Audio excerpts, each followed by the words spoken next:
माँ नहीं रही। भैया का फोन था। चीनू, माँ नहीं रही। क्या? कब? कहते कहते मेरी रुलाई फूट पड़ी। भय से शरीर में कंपन सा पैदा हो गया, कंठ सूख गया। कल दोपहर को उन्होंने प्राण त्याग दिए, शाम को अंतिम संस्कार कर दिया गया है। भैया के कहते ही मैं चीख पड़ी। क्या? अंतिम संस्कार करने के बाद मुझे सूचित कर रहे हो? कल क्यों नहीं बताया? मैं किसी न किसी तरह पहुंच ही जाती, माँ के अंतिम दर्शन तो कर लेती, पर आपने वो भी नहीं करने दिया। चीनू, शव को ज्यादा देर तक रखा नहीं जा सकता था। डॉक्टरों का कहना था 2-3 घंटे के भीतर दाह संस्कार कर दिया जाए। शरीर में से खून व पानी का रिसाव रुक नहीं रहा था। वैसे पूरे विस्तार से तुम्हारे आने के बाद ही बातें होंगी। तुम अपनी सुविधानुसार आ जाओ 13वें से पहले, कहकर भैया ने फोन रख दिया। फोन रखने के बाद मैं निढाल सी पलंग पर गिर पड़ी। क्रोध से पूरा शरीर कांप रहा था। भैया ने मुझे कल क्यों नहीं बताया? क्या कोई ऐसे भी करता है? बेशक मैं दूर रहती हूँ, माँ के पास पहुंचने में 20-22 घंटे लग जाते हैं। ट्रेन बदलनी पड़ती है, उस जगह के लिए सीधी फ्लाइट भी उपलब्ध नहीं है। लेकिन दूसरे लोग भी तो शव को अंतिम दर्शन के लिए रखते ही हैं। बर्फ पर रखकर कुछ दवाएं घोल, रासायनिक लेप आदि लगाकर तो 2-3 दिनों तक रखा जा सकता है। पर भैया ने तो अपना काम निपटा दिया। ये नहीं सोचा कि इकलौती बेटी को माँ से कितना प्यार लगाव होता है। अब सारी उम्र मुझे यही गम सालता रहेगा कि मैं माँ के अंतिम दर्शन नहीं कर सकी। अगले दिन की टिकट उपलब्ध होने पर पतिदेव के साथ मायके के लिए निकल पड़ी। मेरा उखड़ा मूड व उदास चेहरा देख पति मुझे सांत्वना देते रहे, समझाते रहे कि कोई कारण होगा, इसीलिए भैया ने मुझे देर से सूचना दी। लेकिन मैं तो भैया को लगातार दोषी ठहरा रही थी। भला माँ बाप के निधन की खबर भी कोई इतनी देर से करता है? पिछले महीने ही माँ से मिलकर आई थी मैं। उनका स्वास्थ्य बिगड़ रहा था।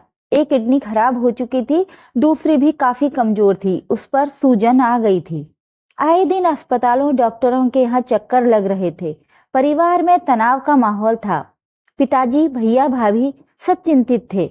माँ की देखभाल में भी किसी तरह की कोई कमी नहीं थी। सभी अपने फर्ज को पूरी तरह निभा रहे थे। भाभी माँ की सेवा टहल में कोताही नहीं आने देती थीं। इस बात से मुझे सुकून मिला था। उस दिन बातों बातों में माँ ने भी कह दिया था, औलाद के मामले में मैं बड़ी भाग्यशाली हूँ। बेशक 2 ही संतानें हैं, एक बेटा और एक बेटी, पर दोनों ही लायक, आज्ञाकारी, प्यार, सम्मान व अपनापन देने वाले हैं। फिर बहू भी वैसी ही मिली, कभी माथे पर बल नहीं डालती, अपनी जिम्मेदारियां बखूबी निभा रही है। भाभी सचमुच बेहद समझदार, सुघड़ व समझौतावादी प्रवृत्ति की थी। मुझसे 2 वर्ष पहले भैया की शादी हुई थी। भाभी ने हमेशा मुझे बड़ी बहन सा प्यार व सहयोग दिया, मेरी परेशानियों में साथ दिया, मार्गदर्शन किया। मेरी शादी के वक्त तो वे भाग भाग कर काम करती रही थीं। रिश्तेदारों की खातिरदारी में भी कोई कसर नहीं रहने दी। सभी रिश्तेदार भाभी की प्रशंसा कर रहे थे। किसी ने तो कह भी दिया था, जिनके घर में ऐसी समझदार बहू हो, उनका बुढ़ापा तो संवर गया। शादी के बाद जब भी मैं मायके जाती, भाभी मुझे पूरा समय देती। कभी हम फिल्म देखने चले जाते तो कभी शॉपिंग करने। माँ संतुष्ट थीं। माँ हमेशा ऊर्जा व उत्साह से भरी रहती। कई बार हमारे साथ फिल्म देखने या किसी सहेली या रिश्तेदार से मिलने भी चल पड़ती। मेरी सहेलियां आती तो उनके साथ भी खूब बातें करती। वे कहती, तू कितनी भाग्यशाली है जो तुझे ऐसी माँ मिली है, इतना प्यार करने वाली, सखियों की तरह हंसी मजाक, दुख सुख में साथ देने वाली, समस्याओं का उचित समाधान सुझाने वाली, हमेशा उत्साह से भरपूर। वरना कई माएं तो बात बात पर रोक टोक, प्रतिबंध, डांट डपट लगाती रहती हैं। कभी कभी तो भैया, भाभी, मैं और माँ रात को कुछ देर बैठ किस्से कहानियां कहते सुनते रहते, तो कभी ताश की बाजी भी जम जाती। माँ कहती, ये सब इकट्ठे मिल बैठने के बहाने हैं, इसी बहाने कुछ देर सब हंस बोल लेते हैं, आपस में प्यार व अपनापन बढ़ता है। पिताजी एकांत प्रिय स्वभाव के थे।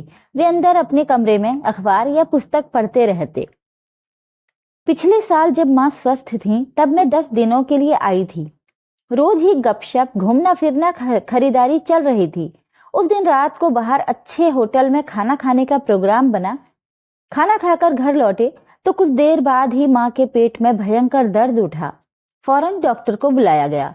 जांच परीक्षण के बाद डॉक्टर ने बताया कि खाने में शायद कुछ बासी चीज खा ली है। 2 दिन दवा लेने के बाद माँ स्वस्थ हो गईं। अगले दिन दोपहर के खाने से निबटकर जब हम आराम कर रहे थे, माँ अचानक बोली, चीनू, तुझसे एक बात कहना चाहती हूँ। मैंने प्रश्नवाचक नजरों से देखते हुए कहा, हाँ कहो ना, बहुत सोच विचार के बाद ये बात कर रही हूँ। तुझे अजीब तो लगेगी, लेकिन उसकी गहराई समझने के बाद अर्थ समझ आ जाएगा। माँ, तुम तो पहेलियां बुझाने लगी, साफ साफ कहो ना।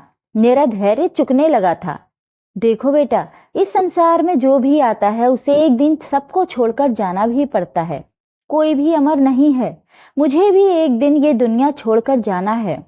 माँ, मैं अब भी नहीं समझी तुम क्या कहना चाहती हो। मैंने बीच में ही कहा, वही कहने जा रही हूँ। तुम मुझे किस रूप में याद रखना चाहोगी? सदा हंसती मुस्कुराती, तुमसे बातें करती, लाड़ प्यार करती, सुख दुखों की बातें करती, मार्गदर्शन करती, या फिर निर्जीव जो तुम्हारी बार बार पुकारने पर भी नहीं बोलती, तुम्हारी बातें नहीं सुनती। सुन चीनू, मैं चाहती हूँ मेरे मरने के बाद तुम मेरा चेहरा मत देखना। अंतिम दर्शन की परंपरा को खत्म कर देना। माँ, ये कैसी बातें कर रही हो? मैं हैरान थी। सही कह रही हूँ। मेरे मृत शरीर को देख तू रोएगी, विलाप करेगी, फिर कहेगी, माँ उठो ना, कुछ तो बोलो, हमें छोड़कर मत जाओ, और भी न जाने क्या क्या। लेकिन मैं तो कुछ भी नहीं कर पाऊंगी ना। फिर मेरे उस निर्जीव चेहरे की पता नहीं कैसी दशा होगी, क्योंकि मृत्यु के बाद कईयों के चेहरे विकृत भी हो जाते हैं। अब तुम ही बताओ, क्या तुम सारी उम्र उस निर्जीव चेहरे की आकृति याद रखना चाहोगी, जो रोने, पुकारने, विलाप करने पर भी हलचल नहीं करता? क्या जीवित अवस्था में कोई माँ इतनी निष्ठुर हो सकती है? नहीं ना। फिर क्यों उस चेहरे की स्मृतियों में बसाया जाए जो स्पंदनहीन हो, निष्ठुर हो। उस चेहरे को मधुर स्मृतियों में बसाना चाहिए, जो सदा हंसता मुस्कुराता, ममता प्यार लुटाता रहा हो, छोटी सी परेशानी होने पर भी हिम्मत व संबल प्रदान करता हो, मार्गदर्शन देता हो। इसलिए तुम मेरा मृत चेहरा मत देखना। मैं किंग कर्तव्य विमूढ़ सी माँ का मुख देखती रह गई। ये कैसी बात कह दी माँ ने, और ये ख्याल उनके मन में आया कैसे? माँ बहुत पढ़ी लिखी तो नहीं थी, लेकिन उन्हें पुस्तकें पढ़ने का बेहद शौक था। दोपहर के खाने के पश्चात घंटा भर कुछ ना कुछ जरूर पढ़ती थी। इनमें कहानियों, किस्सों के अलावा बड़े बड़े लेखकों की कृतियां भी होती थीं। मैंने सोचा, माँ ने शायद किसी दार्शनिक की किताब में से शायद ऐसे विचार पढ़े होंगे, तभी ऐसी बातें कर रही हैं। प्रत्यक्ष में इतना ही कहा, माँ ऐसी बातें क्यों कर रही हो?